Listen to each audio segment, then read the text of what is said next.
This is probably the most unique car I have reviewed this year and maybe even the year previous. It's the Lexus LC500h. It's a 3.5 liter V6 engine with a multi-stage hybrid assist, so it does have a battery in the car, and altogether it has a 354 horsepower output. What's most unique about this car though is the interior. It's a bespoke build and it is the nicest interior of any car I have ever driven just because of the way it's put together.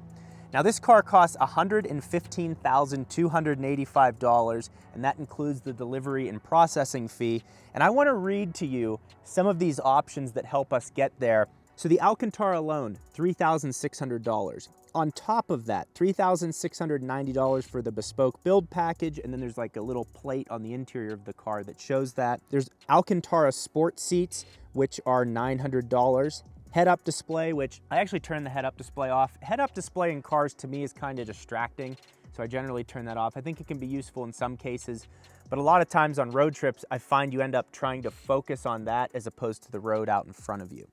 Now the carbon fiber on this car is absolutely beautiful. The roof is carbon fiber, and that alone costs $2,400. Then there's carbon fiber scuff plates, $600. And on top of that, there's a beautiful air wing rear spoiler, as they call it, for $2,750. There's also a forged carbon trunk and carbon door cards, which I've never seen in a car, and even the titanium bolts have Lexus etched into them. So the detail on this car is incredible. The issue that we run into is, who is this car built for? It's very efficient, it can get up to 34 miles per gallon on the highway, but then it has this really sporty look to it, and it doesn't perform like it looks. So that's where I'm running into an issue in this car. So the exterior of this car, beautiful forged 21-inch wheels. Not sure how I feel about the chrome and black on this. I feel like one color or the other would have been fine, but I do like the finish on the brake calipers.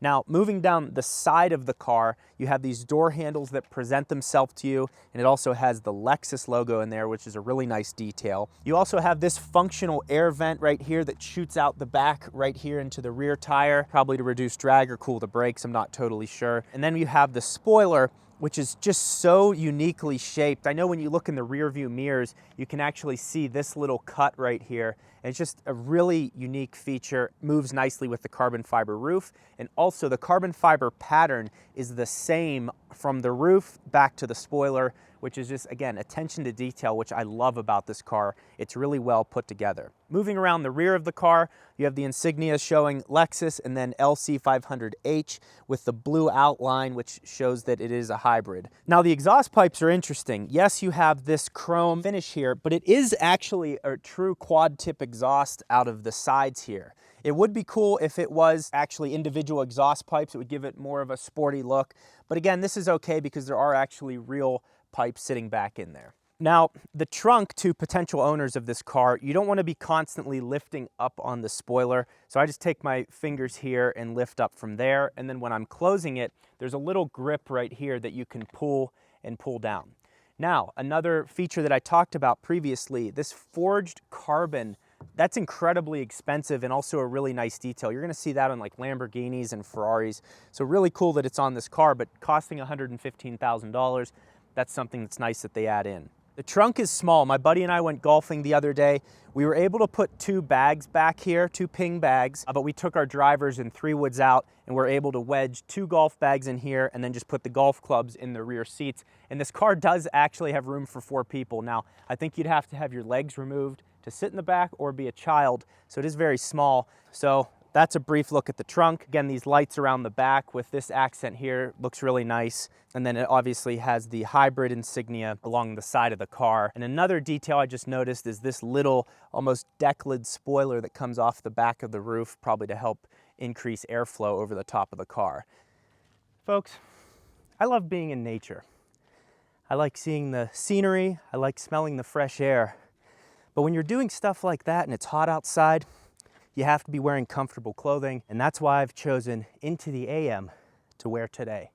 It's highly breathable, it's luxury cotton, you can put it in the washer, it comes out feeling like new. It's just so damn nice. Now, if you use code Gjeebs, I'm out of breath, we're at 7,000 feet, give me a break. If you use code Gjeebs, it'll save you 10%, link in description, or when you're checking out. And also, if there's any sales currently going on their site, you can stack my code on top of that. Into the AM, thank you for sponsoring the video continually. Also, we've done a collaboration with them. As you can see, these beautiful pictures of me on the screen with the Electric Desert t-shirt. I love their basic t-shirts, and I also love these print tees if you want to add a little bit more. It's up to you. Thank you for sponsoring the video. Now back to it. We're going to take the LC500h for a drive now, but before we do that, I want to show you how cool this dash is. So this button right here moves the tachometer over to the side so you can get a little bit more information. You press it again and it moves it back. Also, there are 6 different drive modes, maybe 7. Let's see, 1, 2, 3, 4, 5, 6 different drive modes along with an individual mode. And when you change them, it changes everything else. And when we go into Sport Plus, the most aggressive mode, it looks incredible. So we're going to be in Sport Plus on this drive. We're on some really beautiful curvy roads. And I'm going to explain to you what it's like to be driving the LC500h. Driving the Lexus LC500h is where I became a little confused. Unfortunately, we lost the audio on the clips of me driving up through the canyon, so we'll clip that footage in and out. Around town, it's a very nice car to drive. It gets good efficiency. Right now, I'm averaging 28.1 miles per gallon after going up to 7,000 feet elevation and back down on about a 230-mile road trip. So it does get nice efficiency even when you're climbing mountains. I guess what confuses me about the car is this is the coolest interior I've sat in of any car that I've ever driven.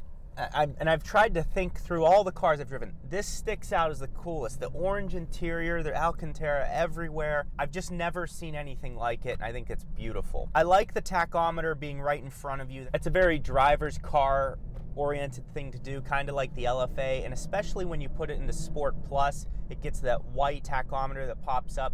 I guess what I'm confused about is you have these crazy sporty seats, these bright colors, Alcantara everywhere, and yet the car really isn't that fast. It also has a 10-speed transmission. Now, Lexus calls it a multi-stage transmission. It does have 10 different gears or 10 different settings, 10 different stages, as maybe Lexus would like me to say. And I just find, you know, when you floor the car,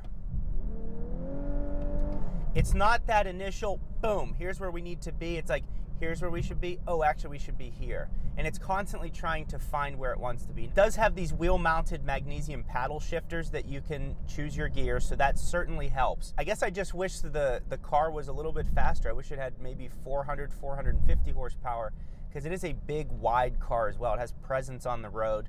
You get a decent amount of people looking at it just because it's gorgeous. It's like, basically looks like the LFA. And it's very comfortable on these road trips too. It does have the cooled seats, which are keeping me cooled right now. Now, one issue I have with the infotainment system is like, just to turn your cooled seats off, you have to go down to the mouse pad. I hit menu, and then you have to go over to climate. You have to click on climate with the mouse pad, and like you're trying to drive, and you're like, okay, am I on the cooled seats? No, I'm not. So I need to scroll over here all the way to the left. I need to go down.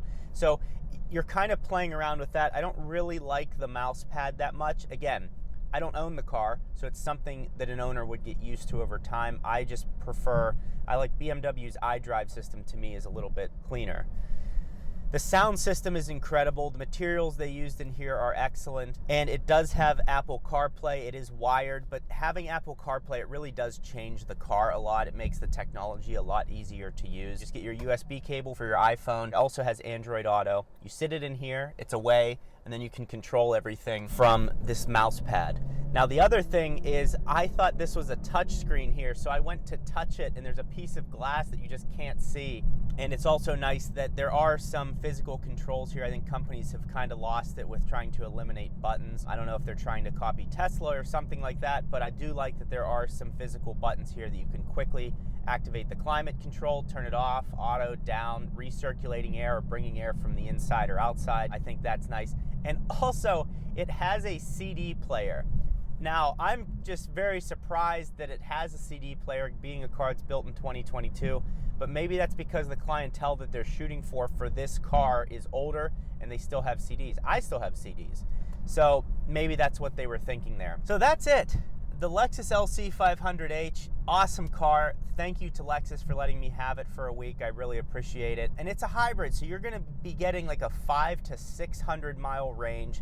I took it on those curvy roads that you can see. It's nice, it handles nice. It has sticky tires, it has very aggressive brakes on it. It felt nice in that, but it's just a big heavy car and it's slightly underpowered to maybe really give you a good sense of speed. It's also really well built. So on these higher end cars, you can be going 100, 110 miles an hour and it feels like 60 in a regular car. I also like this feature right here. You can kind of hang on. The passenger has two areas where they can kind of grip and hang on if you're doing some aggressive driving. It's just a beautiful car. I'm thankful I was able to drive it. It's a really well-made car. I just feel that it's slightly underpowered. But if you don't care about that, you want one of the most beautiful cars on the road with updated technology and some performance things that you can play around with, this is a great car to buy. Lexus, thank you for letting me use this for the week. INTOTHEAM, thank you for sponsoring the video. Please like the video if you haven't already. If you liked this review, you absolutely want to watch my review on the Supra, which I have right here.